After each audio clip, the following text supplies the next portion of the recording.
The following is a Spirit Street production. The Big 12 has come out with the media picks and who they believe is going to finish first all the way to the 16th in college football in the Big 12 conference this year. Myself, Big B, I've got my own. We're going to take a look at what that list looks like today. This is the Big 12 Insiders. Welcome to the Big 12 Insiders, your Big 12 sports show, presented by Synergy Financial Partners. Now let's go to booming North Texas, home of Studio 73. Here's your host, Brien Hanley. Hey, everybody. Welcome back to the Big 12 Insiders. This is your man, Big B, Brien Hanley, joined again with my man, Tim Fitzgerald. Fitz, how's it going today? I'm beginning to pack for Vegas. That's how excited I am. If it's a trip you don't want to do, you put the packing off the last second. Right. And then I'm like thinking about this. Do I have shoes that match? You know, the whole thing. You know, I'm just very wrapped up in it. But we'll be in Vegas next week. I don't know what we're going to do for shows, but we will figure it out.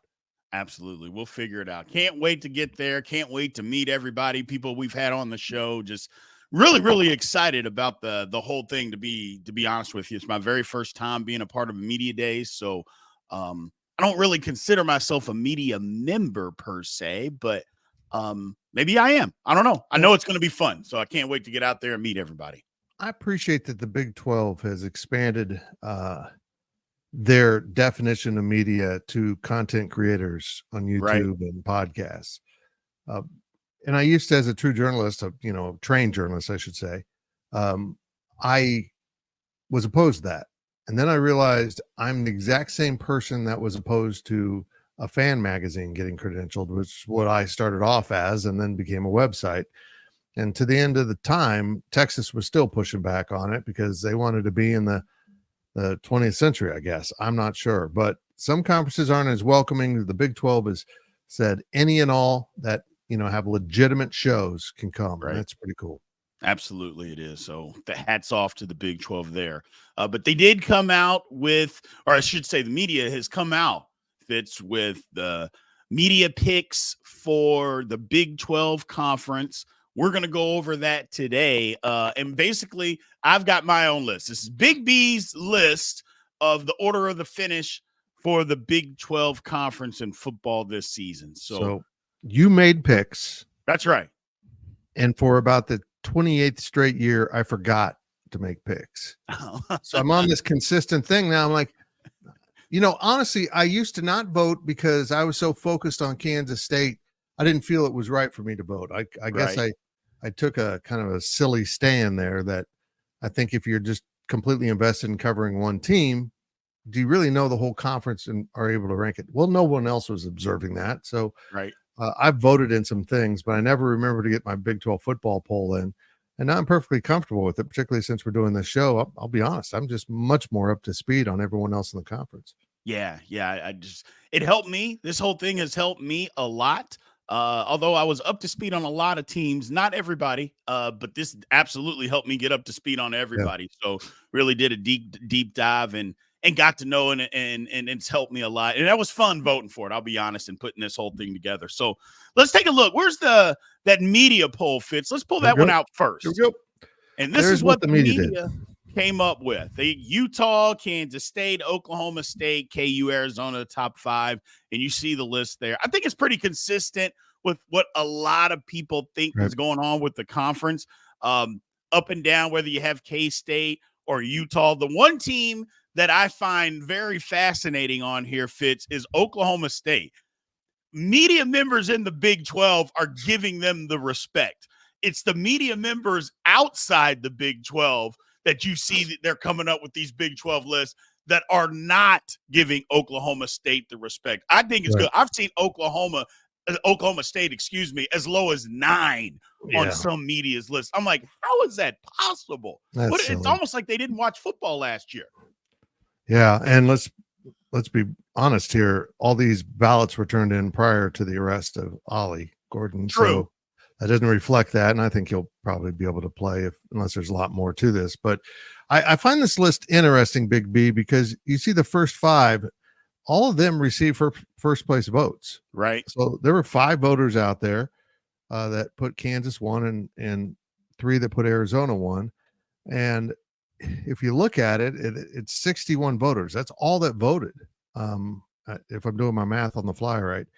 And I find that just really interesting.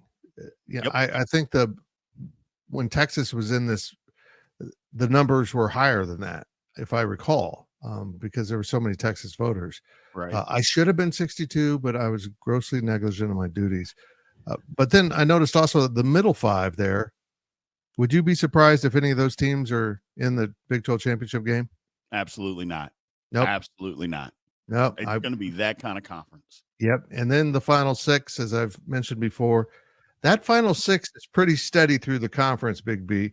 Yeah. It's just the order of the final 6 is what changes. People don't think a whole lot of the final 6. The media put Colorado on the top of the heap, but we'll see how that plays out. That area, well, first of all, someone's going to break out of that area and not be in there. Yep. Also, that area is just fuzzy math. I can't figure out who's going to do it. We'll see what happens. I think it's going to be really, really challenging year for the Big 12 as far as competition. And that's what I mean. I just think it's going to be a really good conference, going to be really fun to watch. So let's get into this thing a little bit. So, all right. At 16 on Big B's list, I've got Cincinnati. Look, I know there's going to be Cincinnati fan. And again, I'm not saying that your program is a bad program. It's just the order of where I think you're going to finish. I think they may have solved their quarterback problems. I'm just not sold on Scott Satterfield. I'm just not. I'm sorry. You could be mad at me if you want. Is what it is. I'm not sold. I've seen him coach at another program previous to that. He wasn't that good there. It's a transition. Don't get me wrong. Yep. Going into the Big 12, I understand that. I'm just not sure Cincinnati's got the guy for that. We'll see. Hopefully it is. And hopefully they finish better, but I've got Cincinnati at 16, Fitz. And, your bottom 3, as you reveal them here, I think it's interesting. I could put them all under the header, better days lie ahead. I just feel like they're in a temporary downturn that will get corrected as the Big 12 goes through the years. Absolutely. Couldn't have said it any better because I've got BYU here at 15, and I think BYU – it's going to take a little bit of an adjustment, but I think BYU, you give it a couple of years, they will be back. I really like their head coach. I love the fan support.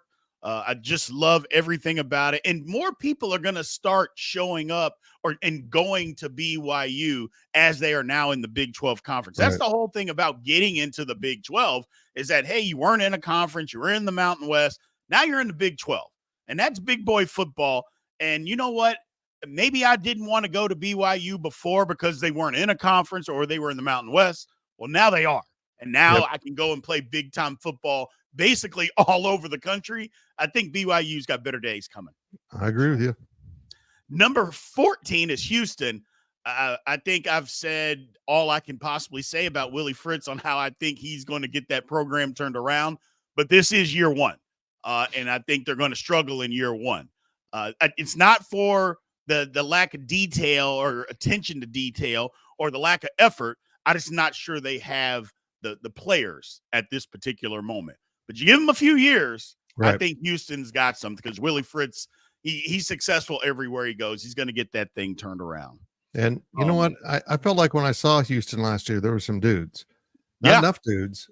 So maybe he can make something out of that group that he's inheriting, plus, the few additions he's had. What Houston reminds me to a lot lesser extent is when Bob Stoops took over Oklahoma. If you remember, they were terrible under John Blake, but they always put out like 5 or 6 guys to the NFL every single year. Yep. It was like they had the players, they just weren't being coached. Well, Bob Stoops comes in year 2, they win a national championship. I'm not saying Houston's going to do anything remotely close to that. All I'm saying is I think Houston has some football players. They just weren't being coached. That's what I'm saying. If I recall, John Blake, out of his 85 scholarships, had like 20 plus offensive linemen. Yeah. I mean, he kept recruiting offensive linemen because he kept screwing it up. Right.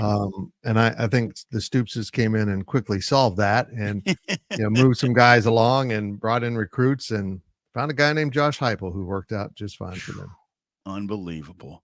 Number 13, Arizona State. Look, Kenny Dillingham, like I said, he's young guy, kind of up against it. I know the media picked them last. I'm not sure, Fitz. The reason that I say that is because they've done a lot of stuff in the transfer portal.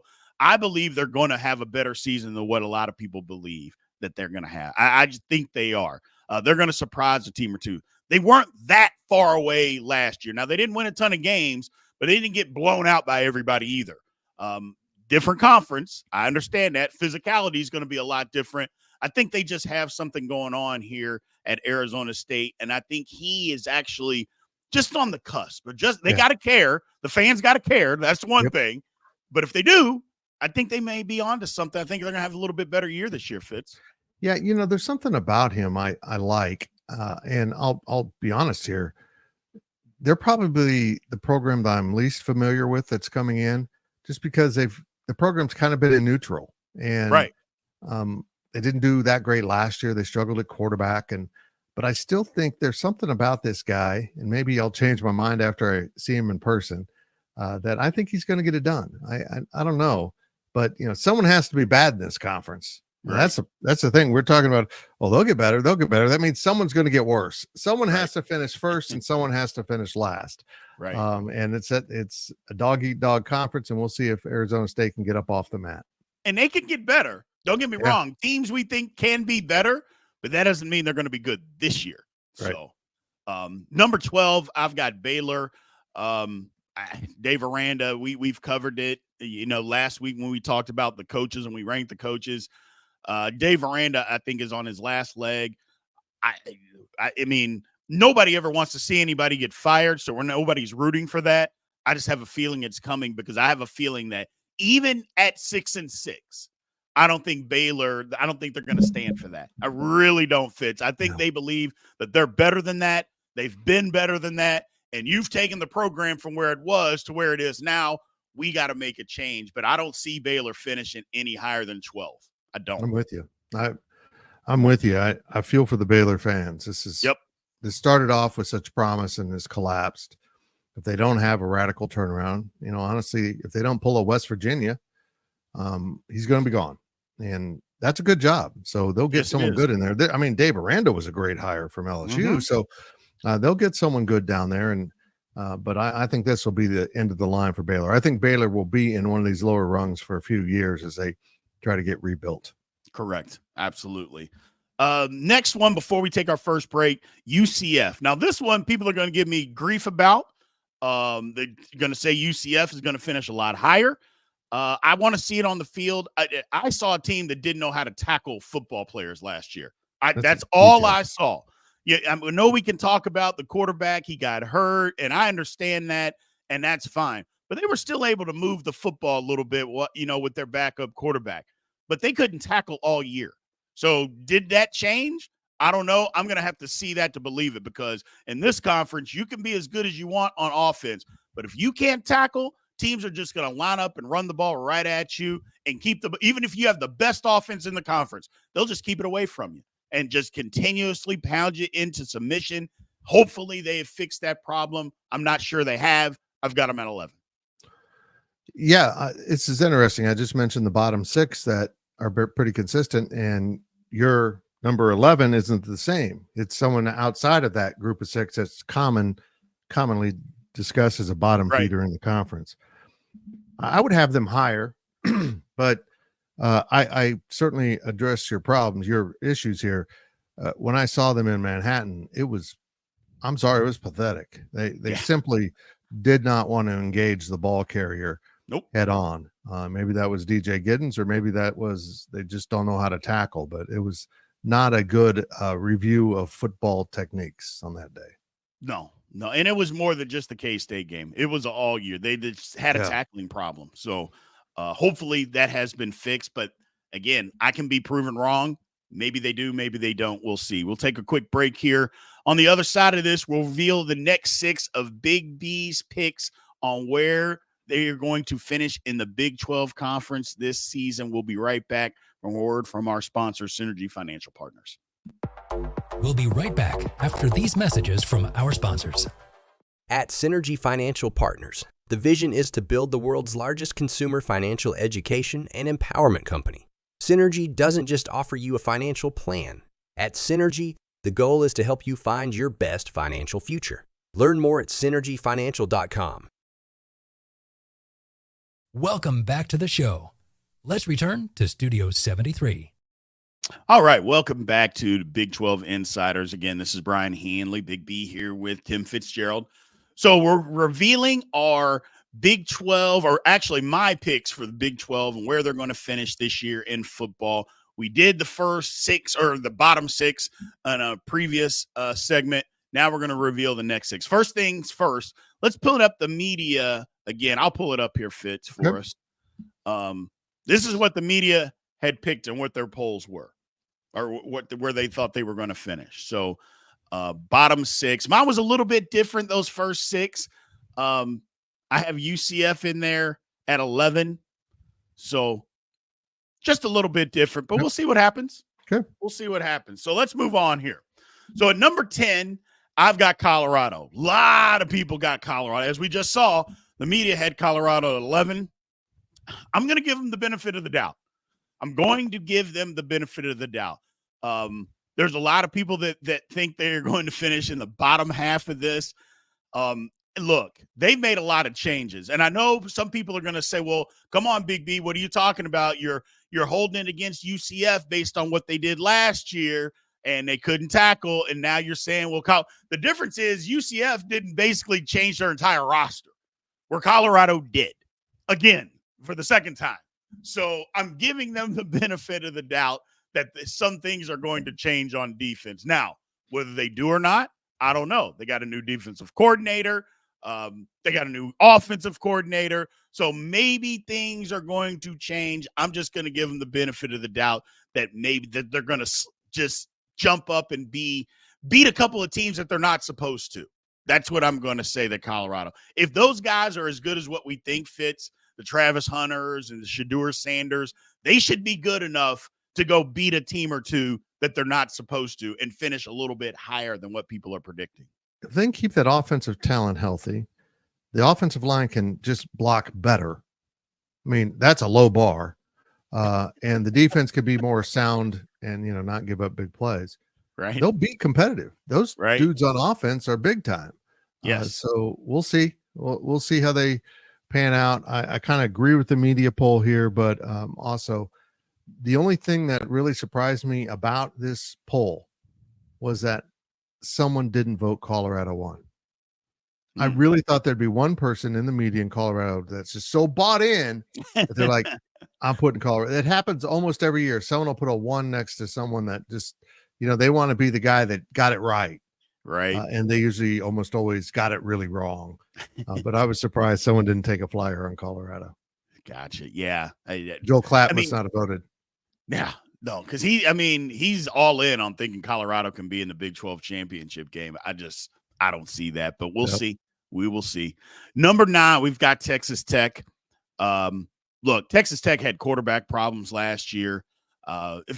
Just guys getting hurt all over the place. The season, I know we've discussed it several times, that the season didn't start out good for them, got upset on the road, and it seemed like everything just went downhill from there.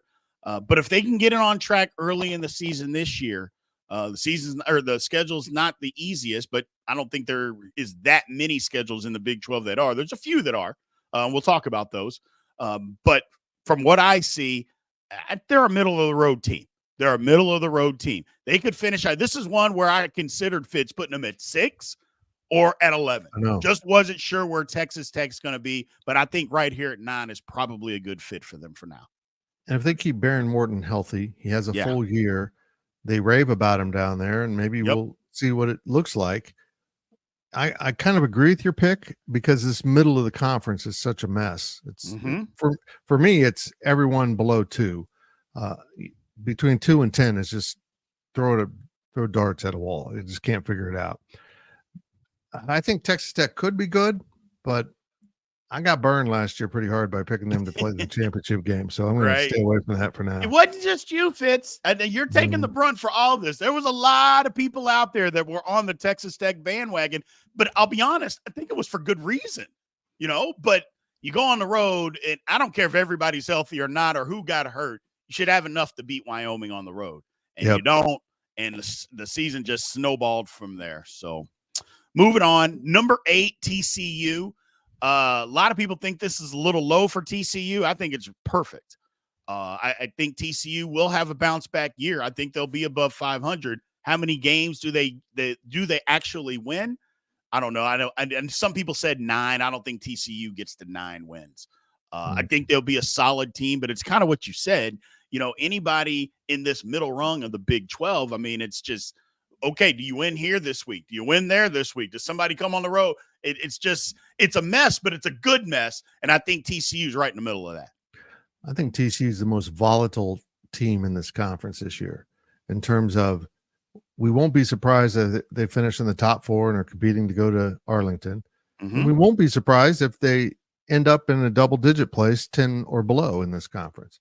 Yeah. I just don't really know where to pick TCU. I found last year really confusing. And I just want to see what they're going to put on the field this year and if they're ready to kind of get back to where they were in the year that they went to the national championship, or at least close the gap. There's such a huge performance gap between that year and last year that it's just really confusing for me. Yeah, it is. We'll see. I mean, we could also say that their problem started that national championship game. Yeah. Getting crushed the way they got crushed just turned into a big snowball effect. They got ranked a lot higher than what they should have been last year at the beginning of the year. I know a lot of TCU fans and TCU people that cover TCU were like, yeah, I'm not sure we're going to be that good. The amount of players that they lost to the NFL, it's tough to overcome that. I mean, and it was. That's why TCU was good. They had really good players, and they just didn't replace all those guys, and it's tough to do that. So we'll see how they bounce back this year. And they had a generational quarterback. They just had that guy, this special quarterback that had the mentality to get them as far as they could possibly go. And that you can't replace. If there's Correct. like a magical combination, you have to go try to find another one. You can't just replace the one you had. And that's kind of how it worked out. Absolutely.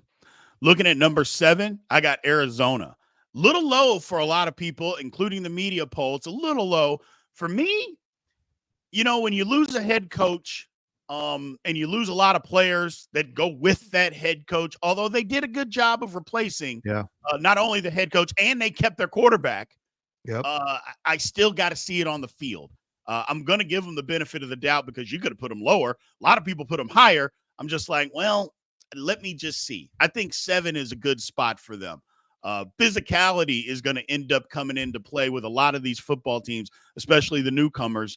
I think Arizona is going to take a little adjustment period. I think they get better as the season goes along, Fitz. I think the first few games of going, especially that technically non-conference game against Kansas State, the 3rd game of the year, I think that's going to be one of those where they say, okay, they play big boy football in this conference. We got to strap this stuff on. And I think near the end of the season, you're going to see Arizona be good. But I think early they may take a few lumps, and that's why I have them at 7. They too are volatile. I can see them being way up there, and I have a lot of faith in them. I like Noah Fifita quite a bit. I can also see them running into all those things that happen when you have a new coach.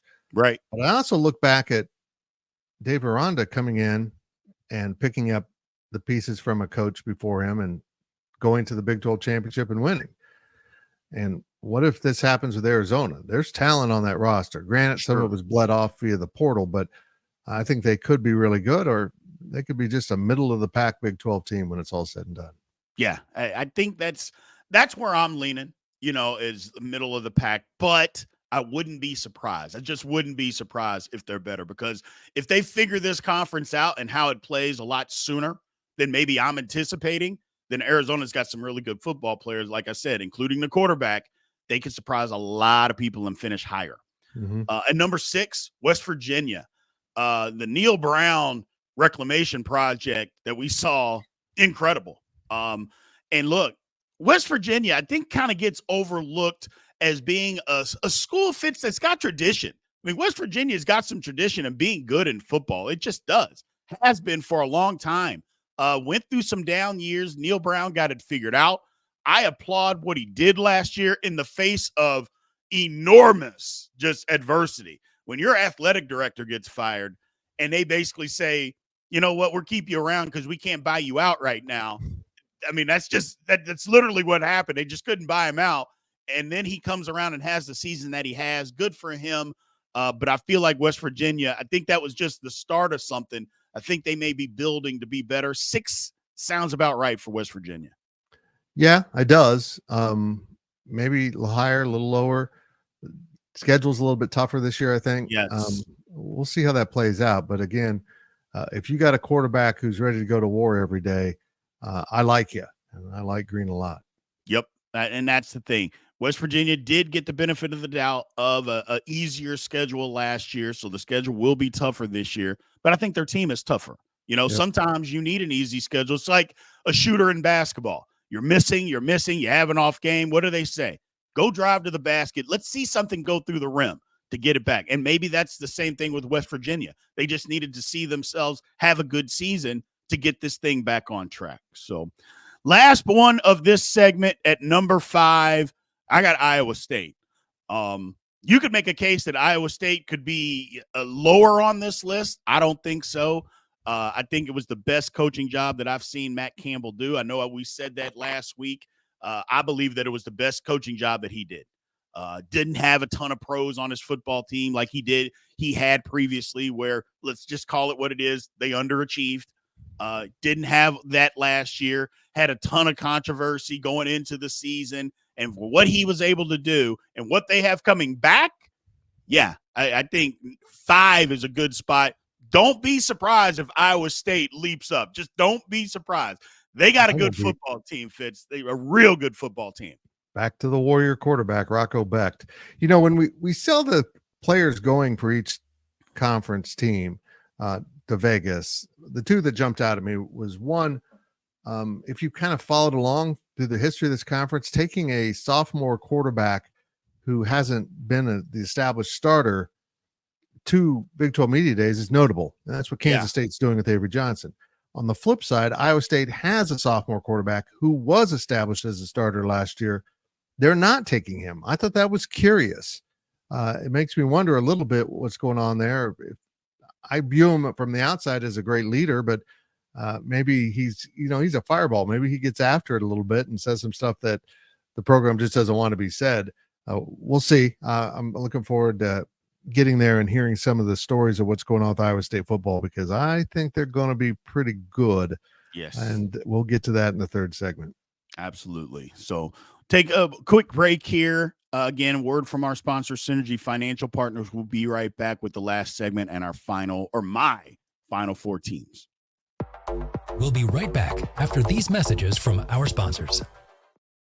At Synergy Financial Partners, the mission is to change the way Americans plan for their financial future. Synergy doesn't just offer you a financial plan. At Synergy, the goal is to help you find your best financial future. Learn more at synergyfinancial.com. Welcome back to the show. Let's return to Studio 73. All right, back with Big 12 Insiders again. This is Brien Hanley with Tim Fitzgerald. So we're down to our final 4 teams. So let's just get this out of the way real quick. Oklahoma State, I've got at number 4. I like number 4. Could have been higher. And we saw earlier with the media poll that it was higher. And I'm glad that Big 12 people that cover are giving Oklahoma State the respect. You could say they could even be higher on this list with a lot of people. And I wouldn't begrudge you, because I think the final 4 teams, there's a lot to be said for all 4 of them. I've got Oklahoma State at 4. We'll see what happens, with this Ollie Gordon thing. I don't want to diminish what happened.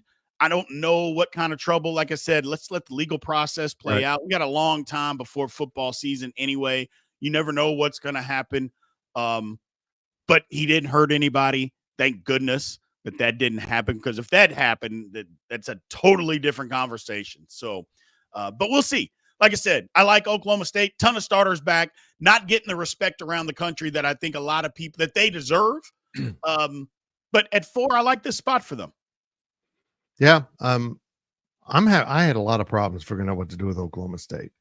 And while I recognize they were a pretty good team last year, won some crucial games and made it to Arlington, Big B, I don't like Alan Bowman as a quarterback. I think his style is herky jerky. He's perfect for a system that has a great line and a great running back because it takes some pressure off of him. But I think a lot of things went right last year that could have gone wrong with him. And I think it's going to come back around.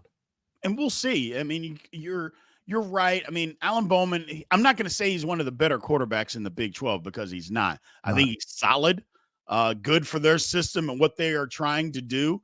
But if you have to put the game on his shoulders, let's see what happens. Let's see how that works. See, can he lead them to a victory versus leaning on the running game? Right. At number 3, I've got Kansas. A lot of people have Kansas maybe a little bit lower. Look, we talked about schedule earlier. For anybody that doubts Kansas, just take a look at their schedule. And you tell me the games that Kansas isn't going to be favored in. I mean, maybe one. I mean, if you're being objective, there might be one, possibly 2 games. Other than that, Kansas is going to be favored in these games to win. Oh, and by the way, Kansas has a really good team and an outstanding coach. 3, it could be low, but I got them at 3, Fitz. They too are volatile because of Jalen Daniels. Correct. Everyone in Lawrence swears he's playing, and everyone outside of Lawrence doesn't think that's possible. So we'll find out. It makes it really hard to place them. They do have some losses on the roster that I think will pop up this year, particularly on the defensive side of the ball. But with him, I like your pick. Without him, I'm a little bit more cautious. And as fragile as that back has been, I just don't see him getting through 12 games. I'm sorry. Call me a pessimist, but an injured back is not something you just whip back into shape and play like it never happened. It kind of lingers for a lifetime, basically. It does. It does. Hopefully that doesn't happen. I want to see everybody play. But at 3, like I said, with him as the quarterback, as good as that offense is going to be with Neil, I feel like they're going to be a really, really tough out for anybody that they play this season. So at number 2, I got Kansas State. The reason that I have Kansas State at 2, and a lot of people are, Kansas State is 1. Utah's never been in the conference. Well, okay, Utah, we'll talk about them in a minute, but they got a really good football team. Kansas State is replacing an offensive line. And until you've played offensive line in a game together, you don't know exactly what that's going to look like. They're also breaking in a new quarterback. Now, we all think that everybody's going to be great. The line's going to be great. Quarterback's going to be great. We've seen them play. I understand that. It's different circumstances when you're the number 1 guy from day one. Different circumstances as far as an offensive line when you're coming in, having to gel. Things change. Are they going to be the same type of defense? I mean, K-State lost some guys. They did. But they also have a really good coach. They have a good roster. I think Kansas State at 2. I think this is fine. You could have put them at 1. Nobody would have batted an eye. Hey, they were 1 pick away from having the same number of first-place votes as Utah. They had 19. Utah had 20, and maybe I was that person. I don't know. Mm-hmm. I blame you. I believe that picking 1 and 2 in this conference is difficult, but it's not difficult to pick who the 2 are. No. I think we pretty much agree that these 2 teams should be up there. But if you look at the first place votes on the overall poll, there's some people that believed Oklahoma State was way up there. KU and Arizona also getting. So there was more votes for those 3 schools combined than Utah or K-State alone. I just thought that was interesting. That's how everyone's trying to figure out this conference in year 1, and this, all these different parts moving together. It gets really confusing. Absolutely. I think it's great for the conference. We've talked about it. We'll continue to talk about it. I just think strength in numbers is going to be the key to the Big 12, having so many good football teams. Yep. You don't have to have the biggest brand, but if you got a bunch of good football teams playing competitive football, you got yourself a conference. Number 1 is Utah. I like Utah. The reason I like Utah so much is because of what they bring back and their physicality. They're going to be a fit from day one. They're not going to have to get used to the physicality of the Big 12 because they play. I take that back. They'll have to get used to it, but they bring the same brand of football. to the table. You know, they bring that same brand. They didn't face that week in and week out in the Pac-12. Well, they will face that week in and week out in the Big 12, which is okay. I just think they're equipped to do it. I think they have a coach equipped to do it. If Cam Rising is healthy, which it appears that he is, I think they've got the quarterback to do it. I believe that they are, at this point in time, you could say the best team, whatever. I just think at this point in time, because of who they have that's proven, I think you put them at 1. And I think we can agree that the scheduling matrix was kind. Yeah. They're not overly challenged. They picked up some of the games they should win. So yeah, I don't see any way they're not in Arlington. I don't. Right. I just I think the one that's a little bit harder to pick is Kansas State, but the upside's huge, and they might be middle of the pack when it's all said and done. But I don't necessarily believe that. But yeah, Utah's they're going to be special. There'll be a handful, and I think they'll be surprised at the physicality and the hostile environments week in and week out. But they do have, I've said this before, they have the most Big 12 team in the Pac-12. Yep. And I think they're just going to slide in and say, this is our kind of football, and these are our kind of fans, and actually like it, even though they're so reluctant at this point. Yeah, I think so too. I think the fact that getting in here and going to some of these places that they've never been to, real college towns, I think Utah fans are going to dig into that, lean into that, and just experience it and think, you know what? This isn't nearly what we thought it was going to be, because I think they believe it's just, this little podunk place. There's 10 people going to be at the game. The atmosphere is not going to be anything. And when they get there, they're going to love it. And actually think the setting is going to be more to the setting that they have. Even though it's in Salt Lake City, the football setting where they're at is going to be more to what they have, what it is. And they're going to end up loving it. They're going to love it. So I agree. I didn't agree with all your picks. Let's pop this up here. Here's how I would have voted my top 4 if I'd remembered to put in a ballot. I think Kansas State, I'm getting extra space here, will be the team. I'm so totally bought in Avery Johnson. I'm not one of those K-Staters that thinks, he's going to have 100 yards rushing and 200 yards passing and another 100 yards flying every game. I think he's human. So he'll make mistakes along the way. I got Utah, of course. Those top 2 don't change. I got some flyers here. I think Arizona's going to be good, and I like Rocco Becht an awful lot. But don't take that as disrespect to the other schools. Oklahoma State, Kansas, and West Virginia are all in that mix. It's just that group of schools is hard to sort out. I can really see West Virginia being special. Jalen Daniels stays healthy. They might come to Manhattan and win and go to Arlington. Right. He's that kind of player. He's that X factor. And that's why I find it so hard to pick them, because I don't have full faith in his health. But if he is healthy, they're going to be really good. They'll just put up so many points, you won't be able to outscore them. And Devin Neal isn't considered the best running back in the conference, but he might be. Right. He's really good. So I think this conference is going to be a blast. And I think we agree that the end of the season, there'll be a purple team and a red team standing and meeting in Arlington as representatives of, basically the newcomers and the old guard. And I think that's a cool way to finish this first season. Yep.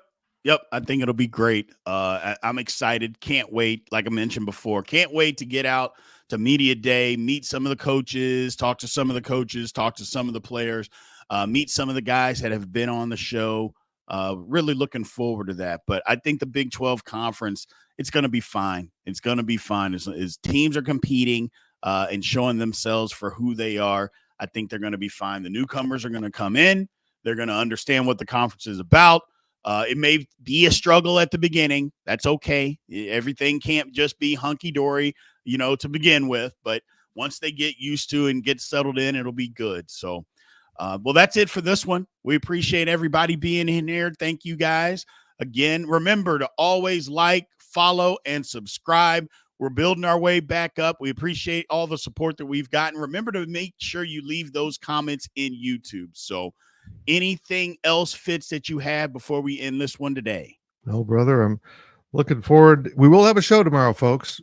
Yes. Big B and I aren't going to be blowing the fingers off our hands. And we're going to take time to record a show. So you'll have some content on Thursday afternoon and into Friday, because I bet you a lot of you are going to have a 4-day weekend, and you deserve it. Absolutely. So appreciate it. Thank you guys, and we will see you guys tomorrow. This has been a GoPowercat.com and Spirit Street production. Please support this show by subscribing to this YouTube channel or follow us on your favorite podcast platform.